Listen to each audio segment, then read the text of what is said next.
A gangland shootout in the heart of the national capital. A dreaded gangster, Jitendra Maan, who went by the alias Gogi, shot dead by armed gunmen of a rival gang posing as lawyers. The attackers were in turn killed by the Delhi police in retaliatory fire. Absolutely surreal scenes outside a district court in Delhi's Rohini. Gunshots ringing out, people fleeing, absolute chaos caught on camera. A dreaded notorious gangster shot dead in full public view. The incident marking a huge security lapse on court premises. Delhi's police commissioner, however, insists his men responded swiftly to neutralize two of the gunmen, one of whom even had a 50,000 rupee bounty on his head. Let's just listen to those visuals also, since we can hear the gunshots in them.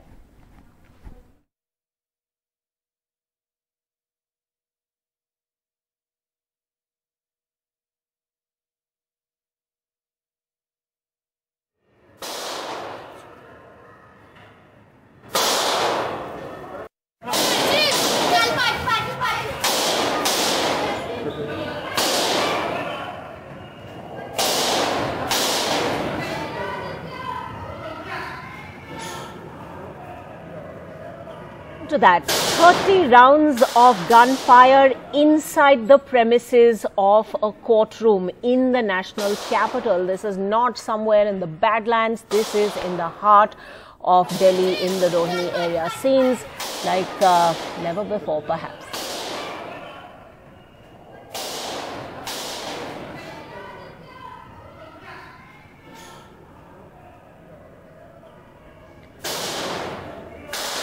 My colleague Gargi Rawat spoke with Delhi's police commissioner Rakesh Asthana on what appears to be a massive security lapse inside the courtroom. This is what he had to say. Well, we're joined by Rakesh Asthana, the Delhi police commissioner. Thank you so much, sir, for joining us. If you could tell us, questions are being raised about the lapses here and how this is, in a sense, a gang rivalry that played out in the court premises. I'll answer your question. First of all, it is not a gang rivalry. Basically, when this criminal Jitendra Gogi was produced in the court, the criminals who had come in lawyer's uniform, they fired upon him. And the police was present there, and police very swiftly countered it, and they have neutralized them. So these three people have been dead. Rest, we are taking stock of the situation. If there is a security lapse, and we will definitely look into it and will take appropriate action. Right now, let the things be investigated, inquired into. Appropriate follow-up actions will be taken definitely. Thank you. All right, sir. But when we say gang rivalry, in the sense the people who came to kill this Gogi were of a rival gang, they managed to enter the court premises dressed as lawyers with their guns into the courtroom. We're told that also the metal detectors in one of the entrances weren't working. That is a subject matter of inquiry. Now the detailed inquiry will take place about the security lapse, and I assure you that I will not tolerate this lapse.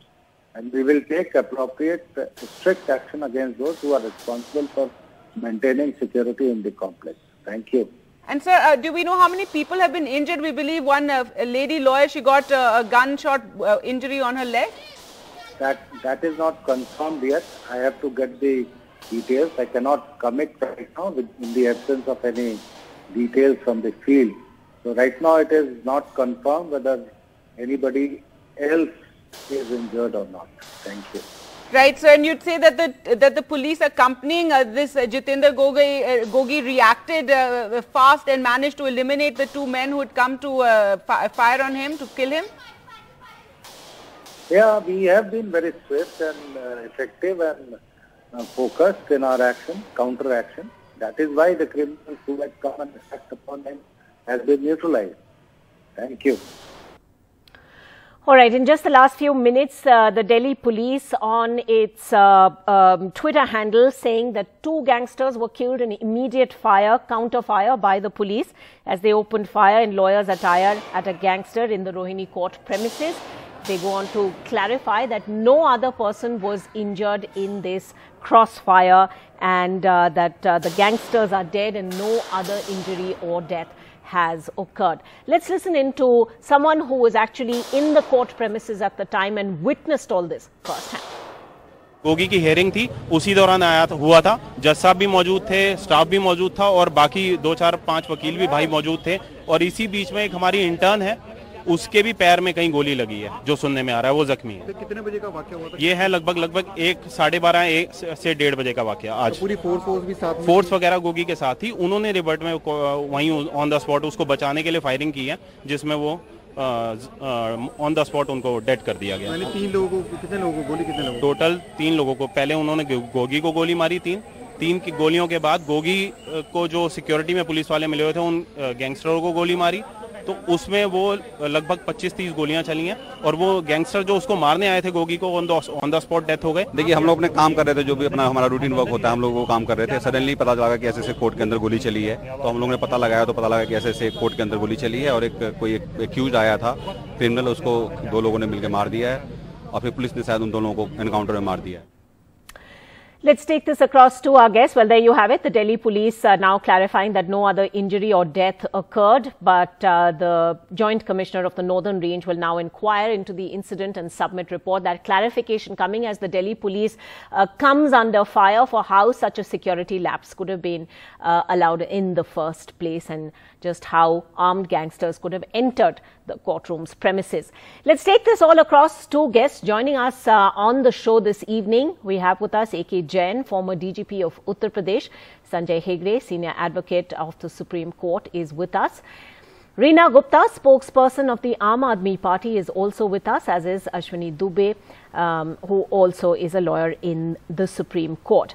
But Mr. A.K. Jain, let me begin with you. Right now, the Delhi police coming under fire as many people now raise questions about just how something like this could be possible. This is not, a district court somewhere in the hinterland, somewhere in the Badlands. This is right here in the national capital. There were many other people.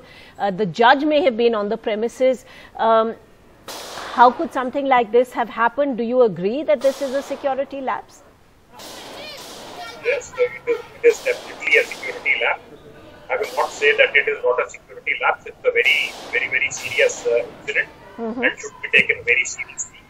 Luckily, both the gangsters who had come have been neutralized, and the judge could have been shot. Advocates might have been shot. And I am told that door frame metal detectors at the gate were not working.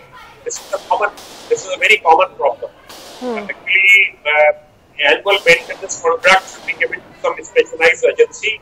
You should check these door frame metal detectors regularly, and there have been handheld metal detectors also. Okay.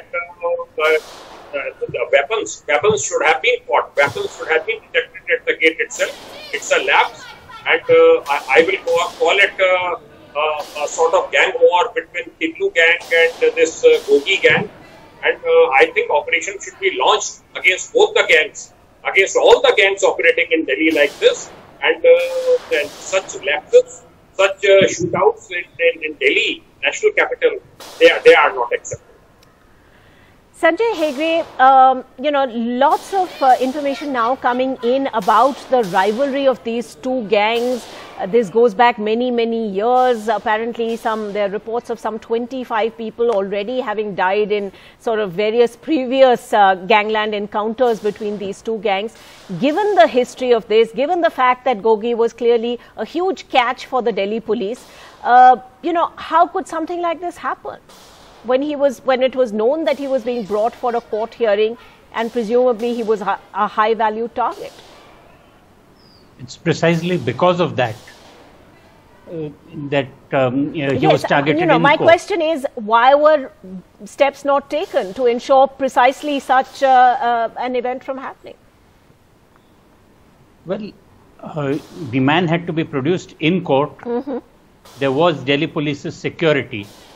And to tell you the truth, we lawyers also do not always take kindly to security checks and all that. This is again one more incident which brings back graphically to lawyers the need to cooperate with the security agencies.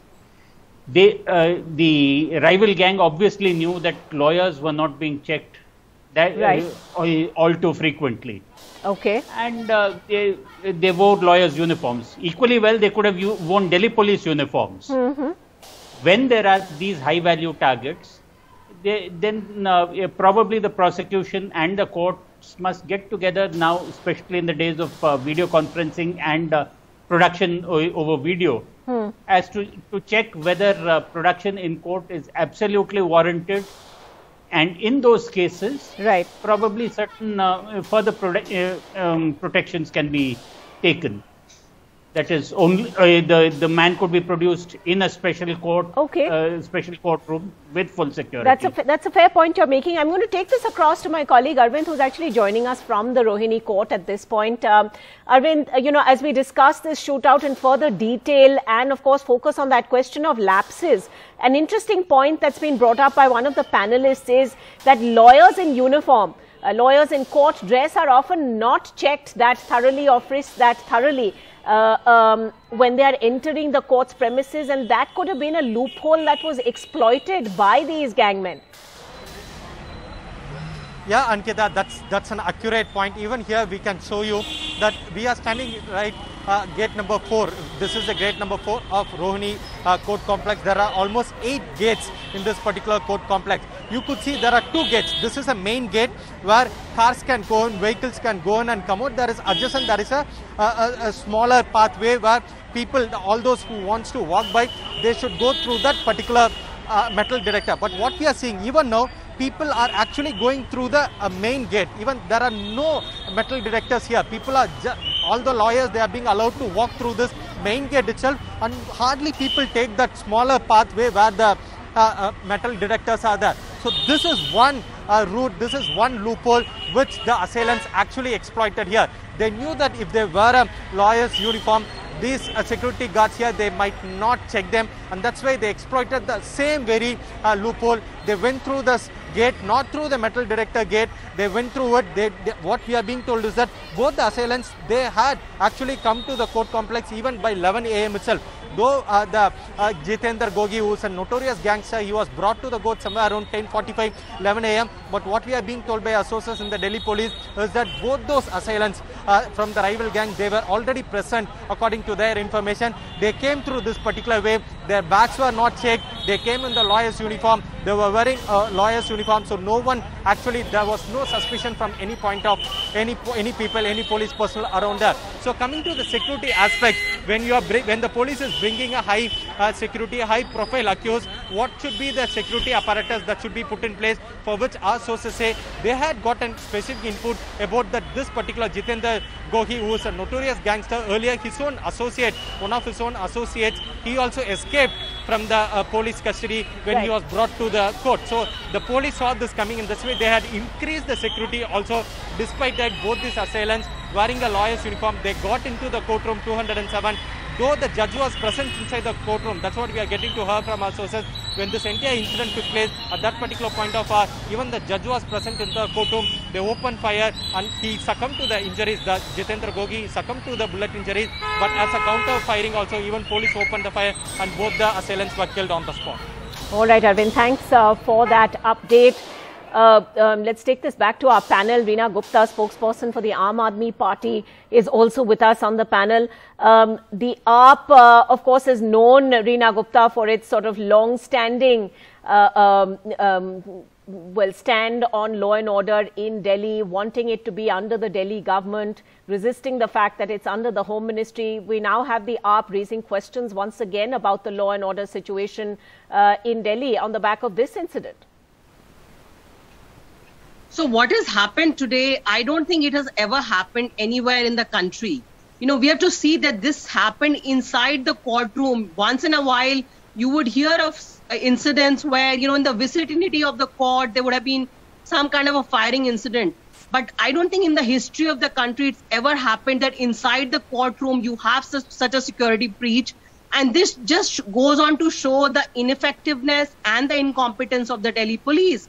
And, let's not forget that very recently, the central government actually put out an affidavit in court saying that they wanted to ensure effective policing in Delhi. So they should be allowed to bring Mr. Asthana as the Commissioner of Police of Delhi so that they can be effective policing. Is this an example of effective policing where we have 40 rounds of firing inside the courtroom? I mean, this is just outrageous, and I really hope that some people will be held accountable and some heads would roll. Delhi police is one of the most incompetent, ineffective police anywhere in the country. They are used most of the time to actually settle political scores and file for, in filing of false cases against Aam Aadmi Party MLAs rather than actually doing any policing in the country, in the capital city. This is the capital of the country that we are talking about. There are 40 rounds of firing, and so many people have lost their lives because of such a security breach. So, Reena Gupta, let me just bring in the counter view on this. We had Rakesh Asthana telling NDTV earlier that what we actually saw was very prompt action from the Delhi police. The moment something like this happened, there was counter fire and they managed to neutralize the two attackers. How did they get inside? That is the question. With all the arms and everything, how were they allowed to get inside, especially when they knew that this was such a high target person that was being brought to court today? And the police, actually, our sources tell us that the police had information that something like this might happen. They knew that something like this would be tried. And in spite of all this, such an event took place inside the courtroom. Ashwini Dubey, it's a fair point. We come back really to the point of how they could have entered the premises in the first place. Exploiting a loophole is all very well, but why should that loophole exist in the first place? And where does responsibility lie? Where does the buck stop here? Yeah, Ankita, the courts are now criminals' new playground. It's not the first incident. I would like to remind you that in 2011, for the first time in Rohini court itself, there was security arrangements were made as Sajjan Kumar was being produced in the anti-Sikh rights case, and there was a plan that the terrorists will attack Rohini court. So first time this security came. In 2015, Ankita, I would again remind you that the juvenile gunman Ashwini Dubey, with all due respect, 3 people have died today. Now, 3 people have died. 3 people were killed inside the premises of a court. It's a serious security lapse. And we expect from the new police chief who is expected to handle the law and order situation of the country, that it will not be deteriorated, but the strong action will be taken and the courts will be given adequate security arrangements. Now, as my senior Mr. Hegde said, in Supreme Court, in High Court, when we go, then we allow the security personnel for frisking. Where was the metal detector? This is one of the questions. Second, as my friend Ms. Reena says, that there was already an input. It's a security failure. It's an intelligence failure. This should have been avoided. But at the same time, we should appreciate the counter attack by the police personnel who were there. No, but even when we talk about a counter attack, Ashwini Dubey, there were many other bystanders over there. The fact that you are firing inside a courtroom premises, it's very fortunate no one else got injured or hurt, but people could have got hurt. Yes, it's a bar association and lawyers. Normally what happens in district courts, the bar association and lawyers, when they enter, they are in so hurry, then they avoid frisking. So at the same time, responsibility equally lies on the advocates to go through the security process so that any person in the attire of the lawyer should not be allowed to enter. That too, when in Karkarduma this incident happened, in Lucknow this has happened, in Rohini court 3 times it has happened. And I think that the police personnel who were deployed there, equally responsibility lies on them to look into the security, to check. All right, we leave it at that. Thanks very much. The Delhi police now announcing that there will be a probe that will be overseen by the Joint Police Commissioner North. We'll of course wait to hear from that. But in the end, how do we prevent scenes like this from playing out in court premises? That of course is the big question.